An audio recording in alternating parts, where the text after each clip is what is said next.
Hepinize merhabalar, hoş geldiniz. Real Madrid'deki ortam yangın yeri dostlar. Haberlerin başlıkları şu şekilde oluyor. Real Madrid'de son zamanlarda yaşanan bütün olaylar Marca gazetesi derlemiş. 17 Şubat'ta Rüdiger Carreiras'a tokat attıktan sonra özür diledi ancak ikili bir gerilim daha yaşadı. 17 Mart'ta Carvajal, Asensio, Carreras ve Ceballos Arbeloa ile olan ilişkilerini tamamen kesti. 17 Nisan'da Mbappe Arbeloa'nın ekibinden birisiyle kavga etti. Bellingham da Mbappe'nin kavga ettiği çalışanla bir fotoğraf paylaştı. 17 Mayıs'ta Tchouaméni ve Valverde ilk gün sözlü tartışma yaşadı. İkinci gün Valverde takım arkadaşının elini sıkmayı reddetti. Antrenmanda bilinçli sert müdahalelerin ardından soyunma odasında yumruklu kavga çıktı. Valverde'nin kafasına dikiş atıldı. Mbappe'nin olaylı kavga sonrası tesislerden gülerek ayrıldığı görüldü. Ferland Mendy yaşadığı kemik kayması ve tendon kopması sakatlığı nedeniyle en az bir yıl sahalardan uzak kalacak. Oyuncu futbolu bırakmayı düşünüyor. Yani koskoca kulüp Real Madrid'e neler oluyor? Bu nasıl bir kulüp yönetimi? Bu nasıl bir dostluk? Bu nasıl bir aile ortamı bilmiyoruz dostlar.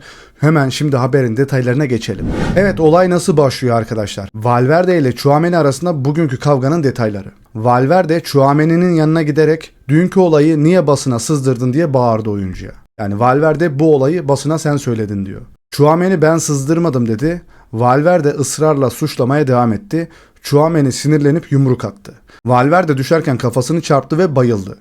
Sedye ile çıkarıldı, kısa süreli bilinç kaybı yaşadı. AS gazetesi yazmış haberi. Oyuncu arkadaşlar beyin travması geçirmiş ve bilinç kaybı yaşamış. 10-15 gün sahalardan uzak kalacak. Bu çarşamba günü tartışmanın ardından Valverde herkesten özür dilemişti.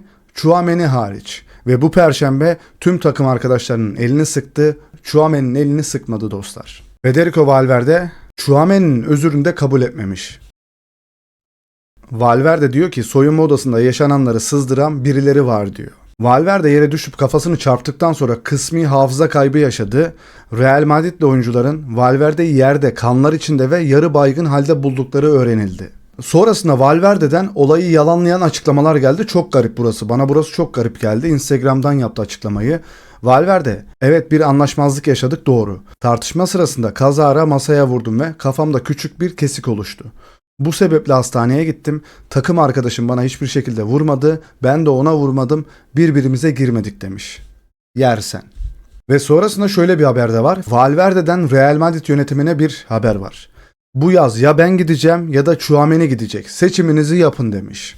Kaptandan bomba gibi bir söylem. Bence her iki oyuncu da süresiz kadro dışı bırakılmalı ve talipleri de varsa gönderilmeli arkadaşlar. Bütün kavga eden oyuncular bu takımdan gönderilmeli. Bu takım karışmış. Real Madrid antrenmanda kavga eden Tchouaméni ve Valverde hakkında disiplin soruşturması başlattığını açıkladı. Yani disiplin soruşturması bir işe yarayacağını düşünmüyorum. Bu oyuncular yine bir şekilde birbirlerine ne pas atarlar ne de selam verirler. Bana öyle geliyor. Son dakika Real Madrid'den gelen raporlara göre Arbeloa, Valverde ve Tchouaméni'nin kavgası sırasında seyirci kaldı ve hiçbir şey yapmadı. Evet, bu kavga antrenmanda oluyor. Bunlar hiçbir şey yapmıyor. Özellikle Arbeloa uzaktan izlemiş sadece kavgayı. Sen işte bu yüzden lider bir antrenör değilsin. Geçici bir antrenörsün. Fabrizio Romano da açıkladı. Artık takımda olmayacağını. Birazdan geliyoruz habere. Evet, Federico Valverde'nin uzun açıklamasına hemen gelelim. Dostlar bu arada videolarımızın biraz izlenmesi düştü. Like attıktan sonra hype hakkınızı kullanmayı unutmayın lütfen. Abone olduktan sonra da bildirim zilini açarsanız çok seviniriz. Şimdiden teşekkürler. Federico Valverde. Dün bir antrenman sırasında bir takım arkadaşımla bir olay yaşadım. Maçların getirdiği yorgunluk ve hayal kırıklığı her şeyi olduğundan daha büyük gösterdi. Normal bir soyunma odasında bunlar olabilir ve genellikle kamuya yansımadan kendi içinde çözülür. Açıkça biri dedikodu yayıyor ve kupasız geçen bir sezon Real Madrid sürekli baskı altındayken her şey daha da büyütülüyor.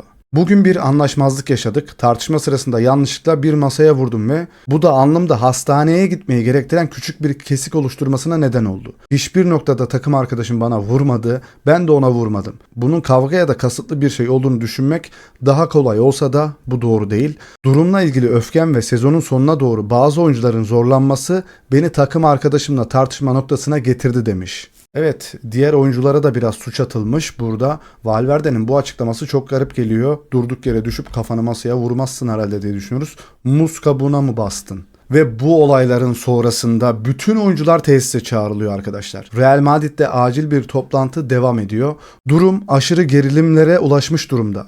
Antrenman sonrası Valdebebas'ta tek bir oyuncu bile ayrılmadı. Herkes toplantıda, Marca gazetesi yazmış. Arda Güler ne yapıyor bilmiyoruz. Son dakika Valverde de Tchouaméni ile kavga sonrasında travmatik beyin hasarı oluştu. 10-14 gün dinlenmesi gerekecek. El Clasico'yu kaçırıyor. Ve geçmiş olsun Valverde, daha güçlü dön paylaşımları gelmeye başladı. El Clasico'yu kaçırıyor kaptan Valverde. Tchouaméni de büyük ihtimalle kadro dışı kalacaktır. Disiplin soruşturması başladıysa, ama bu takım kesinlikle temizlenmesi lazım. Valverde dahil hepsinin gitmesi lazım arkadaşlar. Courtois ve Arda Güler'in dışında herkesi gönderin. Defense Central yazıyor. 8 numaralı oyuncu yani Valverde takım arkadaşının başına gelenlerini açıklamak için ortaya çıktı. Bazı haberleri eleştirerek Real Madrid taraftarından merhamet rica etti. Evet, El Clasico'yu kaçıracak Real Madrid oyuncuları. Valverde sakat, Arda Güler sakat, Mendy sakat, Militao sakat, Rodrigo sakat, Carvajal sakat, Tchouaméni soru işareti, Mbappe soru işareti arkadaşlar. Tarihi fark mı acaba gelecek bilmiyoruz. Ve nasıl bir karar aldılar arkadaşlar? Real Madrid Tchouaméni ve Valverde'yi satmayı kesinlikle yok saydı. Satmayacaklar. Onlar hala anahtar oyuncu olarak kabul ediliyor. İşte burası Real Madrid. Hocası da Jose Mourinho olacak arkadaşlar. Mourinho haber göndermiş, ben bu olayı çözerim demiş ve Mourinho geliyor arkadaşlar. Zaten bu takıma kimse gelmez. Bu takıma hiçbir hoca gelmez. Kulübü şimdi daha iyi anlıyor olabiliriz dostlar. Neden gelsin böyle bir yangın yerinin içine? O yüzden bu takımın başına sadece şu an maalesef ki Mourinho yakışır. Evet, başka bir kavga daha oluyor antrenmanda. Real Madrid antrenmanında çıkan kavga sırasında Mbappe ile Vinicius Junior arasında da gerilme yaşandı. İki oyuncu birbirine bağırdı. Yarınki antrenmanın iptal edilmesi gündemde. Savaş alanı ve idman falan iptal oluyor El Clasico maçı öncesinde. Burası Real Madrid arkadaşlar. Bunların hiçbirini kabul etmiyoruz. Bunların hepsini kökten gönderin gitsin abi. Alın abi, Kenan Yıldız'ı alın. Olise'yi almaya çalışın. Satın abi bunların hepsini. Haaland'ı alın. Vitinha'yı alın. Kimmi'yi alın. Alabildiğinizi alın abi ama bunlardan vazgeçin. Evet, Mbappe de bütün tesisi karıştırdıktan sonra Valdebebas'tan takım arkadaşı bayılmış, dikiş atılmış kafasına güle güle ayrılıyor arkadaşlar.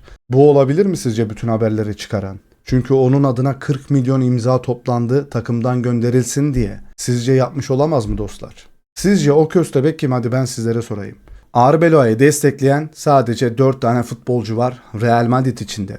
Vinicius Junior, Bellingham, Valverde ve Fran Garcia. Ya Fran Garcia, sen kimi destekliyorsun ki? Evet, onun destekçisi bu kadar az kaldı. Real Madrid takımdaki kaos nedeniyle bazı futbolcuları satışa çıkarmayı düşünüyor arkadaşlar. Bu haber umarım gerçektir çünkü en doğrusu bu olurdu. Evet, Fabrizio Romano yazdı haberleri. Real Madrid'de bu yaz büyük değişiklikler bekliyorum diyor. Her şeyde yönetim, oyuncular, teknik direktör. Arbeloa'nın takımda kalma ihtimalini %5 bile görmüyorum dedi. Soyunma odasındaki durum alev alev yanıyor diyor. Bu yüzden kulüp deneyim ve liderlik sahibi bir teknik direktöre ihtiyaç duyduklarına inanıyor. Ayrıca üst yönetimde de değişiklikler olacağını düşünüyorum diyor Fabrizio Romano. Evet, bu olayla ilgili, bu kavgalar, bu dövüşler, bu yumruklaşmalarla ilgili caps'lere şöyle bir göz atalım. Evet, SmackDown kemerleri.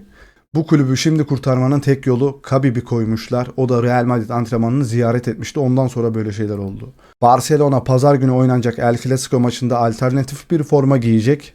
Evet, böyle korunaklı formalar yapılmış. UFC kapak fotoğrafları Tchouaméni ve Valverde. Burada da yine bir şekilde dalga geçmişler. SmackDown arkadaşlar, kickbox maçları. İşte burada Rüdiger var, Carreras var, Valverde var, Tchouaméni var, Perez burada. Çok garip şeyler. Bütün dünya dalga geçiyor Real Madrid'le. Real Madrid'in bu pazar Clasico'da oynayacağı forma böyle olacak diyorlar. UFC sponsorluklu bir forma. Evet, yine aynı şekilde UFC afişleri arkadaşlar. Evet, Real Madrid yangın yeri, tek haklı çıkan adam Xabi Alonso. Yine SmackDown arkadaşlar, 3'e 3 maç. Hangi takım yener sizce bu kavgada? Yine bir kickbox maçı, Tchouaméni ve Fede Valverde knockout olmuş. Alonso, Santiago Bernabéu'nun yanışını izliyor, ahı tuttu. İçindeki Khabib ortaya çıktı demişler dostlar Tchouaméni için. Evet, Barcelona'da bu olayı tiye alıyor. Bir büyük aile diyorlar arkadaşlar. Real Madrid'le dalga geçiyorlar. Bu arada Real Madrid, evet, Vini ile Mbappe, Tchouaméni, Valverde, Carreras, Rüdiger, herkes birbirini dövüyor. Abi bu nasıl bir kulüp? Ve tüm bu kavgalar olurken Arda Güler orada iyileşmeye çalışıyor. Arda Güler'in paylaşımı İspanyol basınında gündem oldu. Tesislerde kavgalar havada uçuşurken Arda Güler, sakın bulaşma oğlum. Sakın hiçbir şeye girme kardeşim. Sakın hiçbir taraf olma. Sen sadece orada iyileşmene bak. Kimseyle münakaşaya da girme. Evet, yine bir afiş. Arda Güler de burada şaşkınlıkla bakıyor soyunma odasına. Ve Ceballos Arbeloa kavgası da var. Tüm bu olaylar olurken Arda Güler arkadaşlar. Bu kadar. Yani acınası hallerine gülüyoruz maalesef. Bir an önce Real Madrid'in kendisini toparlaması gerekiyor. Perez'in uyanması gerekiyor. Bunların hepsinin bu takımdan gönderilmesi gerekiyor. Evet, haberleri bu şekilde toparladık. Yayında zaten bahsetmiştik. Video hoşunuza gittiyse like attıktan sonra hype hakkını kullanmayı unutma. Kanalımıza abone olduktan sonra bildirim zilini de açarsan bizi çok mutlu etmiş olursun. Daha fazla destek olmak istersen katıl satın alıp süper teşekkür gönderebilirsin. Kendine çok iyi bak, hoşça kal. Bay bay.